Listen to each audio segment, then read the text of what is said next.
grew up around horsemen and stockmen, and of course, silver's always been a big part of that world. So throughout the years, I always wondered how that was made. A nice bit, a nice buckle. The, the buckles and that always caught my attention more than anything.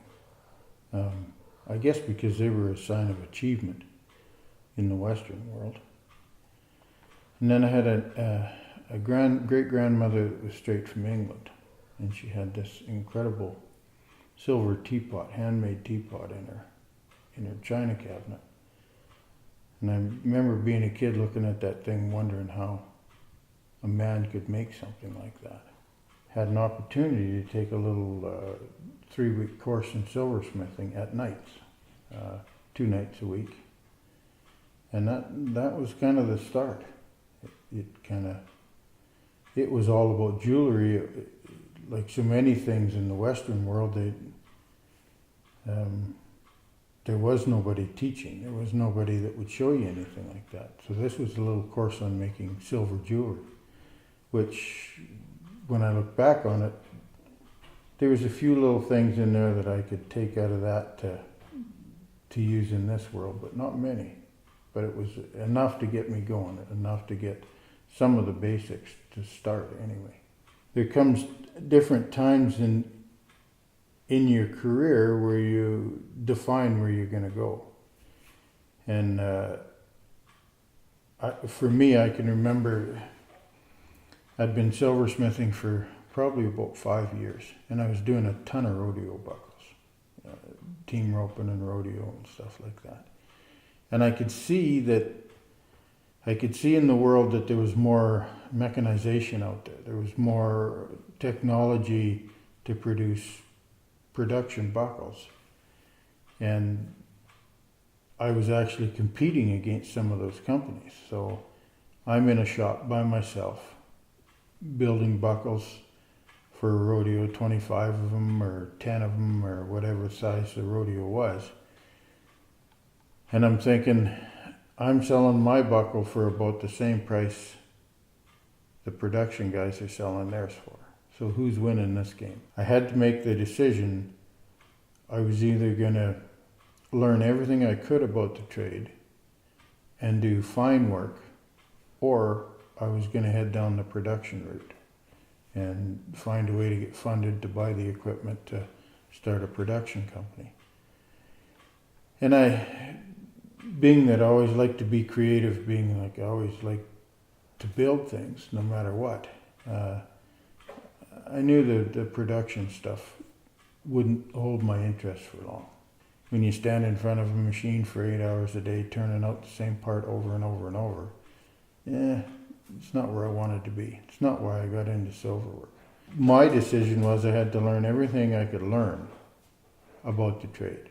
Learning your art basics, learning your techniques, and finding people that could help you do that, which back then it was a lot harder than it is now. People weren't willing to share knowledge. They had to really kind of believe in what you were doing before they'd open their door to you. And I was blessed enough that happened. I got invited to help a Shetty shop. That was a huge milestone. I found an old guy in Milton Freewater, Chuck Storms actually introduced me to him, that kind of pointed me in the right direction in engraving, gave me some basics and got me going. And then after that, I ended up seeing Mark Drain, again through Chuck Storms, a mutual friend. He introduced us, and Mark invited me to his place for a couple of days. And that was a huge turning point too. It's been a few, other than the decision on where to take my career. When I did that, then it opened up a few doors into individuals out there that had made basically the same decision years ago. Al Pachetti, Mark Drain, Chuck Storms. If I saw somebody that was really good at something, I had to figure out why and how. And that helped me with those guys, because I wasn't just trying to build a buckle like that guy over there, or build a piece of headstall silver like somebody else. I wanted to understand what made it work, what made it gorgeous. And from there you go backwards. How do you get there? Art and craft are kind of one and the same. It's where you want to take it. I don't consider a bad painter or a bad sculptor an artist. He's just a craftsperson that hasn't came to where he needs to be in his career. It's the same as being a silversmith or a saddle maker or anything else. It's before you can cross that road from being a craftsman to an artist, it's a lot of years of study and work. You need to get some basic art principles down before you can proceed. People don't need a piece of silver, so it has to intrigue them. It has to make them feel good to own it. It has to capture their imagination somehow. So if I don't, that's basically what art principles are. Is it's to draw people into a picture or into a piece of sculpture, and that's exactly what I'm trying to do. I'm trying to make something that people will enjoy and love for years to come. There's the old saying, there is no art without craft. But what that really means is if you don't learn everything about your job, you can't be good at it. You got to submerge yourself into it. You have to learn what your tools are. And it's a never-ending process. You know, I'm still learning now. To me, sawing out a concho and engraving it doesn't make you a silversmith. It makes you a layman, basically. And you gotta, if you're interested in your trade, you gotta take it past that point. You gotta, you know, so you gotta be able to figure out how to make different shapes in that concho. You gotta learn how to engrave. Power assist engraving was just starting to become popular when I started. And so I jumped right on that bandwagon and was engraving away like that, and then the great engravers I knew didn't engrave like that. So I had to back up. I had to go back to the basics again and learn how to hand engrave. And it was a great decision because engraving by hand is a lot of fun. My whole goal is to become the best I can be. So that takes all those parts. I have to study art more. I have to understand form, function, and design better. And there's always ways you can learn more. Same as fabrication. There's so many different ways to fabricate precious metals. You know, there's just your simple fabrication of sawing out and a simple form and engraving like a concho, for example, to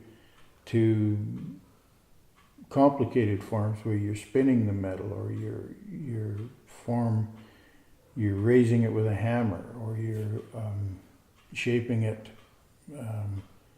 with a press, and building the dies to accomplish all that for each separate job, you know. And the fun thing about it is the more you learn, the more techniques you have down, the more tools you have in your toolbox, the further you can take that. The whole thing, again, boils down to attitude, thirst for knowledge, and the understanding that you never have arrived. You're always just in the journey, you know. You see some guys that they think they're great engravers, or they think they're great silversmiths, and those are usually the guys that are already in trouble because they've stopped learning. You start out as an apprentice, and then you can become a journeyman, and then you can become a master craftsman, and then you become an artist. And it's a progression. And the minute you understand that and start on that journey, the easier it is to get to the other end. And when you get to the stage where you are an artist, your journey isn't over. It's really just beginning, because that's when you can really give back. That's when you can really create. That's when you can really feel confident and have fun with your tools. And until you're at that point, until you turn it from a job to something you look forward to doing every day, you never cross that line. if I sit down with this money clip in front of me and I'm going to engrave it, for example, I don't think, well, I should engrave this in 35 minutes and start on something else. I look at that, and the first thing that comes to mind is, how can, it's a selfish thing, I want to have fun doing it. So how can I make that space as beautiful as it can be made? And of course there's a different answer every day, but it's that challenge to yourself. It's not about repetition, it's about bringing that area alive through techniques that are thousands of years old. So it's a fun challenge every day. When I talk about Western culture, I mean the West is the North American West. And that's always been about innovation and moving ahead. And that's where I would like to see silversmithing. I'd like to see young guys that believe and love the West take that silver, do our Western interpretation on it, and move it ahead. Show the world how beautiful it is. Show the world how great our culture is. Both our Western culture and Western craftsmanship are unique and should capture attention worldwide and help promote our Western way of life. And it's a unique way of life, the independent spirit, the weather, that all comes into your work. It should come into your work. You know, it's a certain amount of freedom. It's a certain amount of curiosity.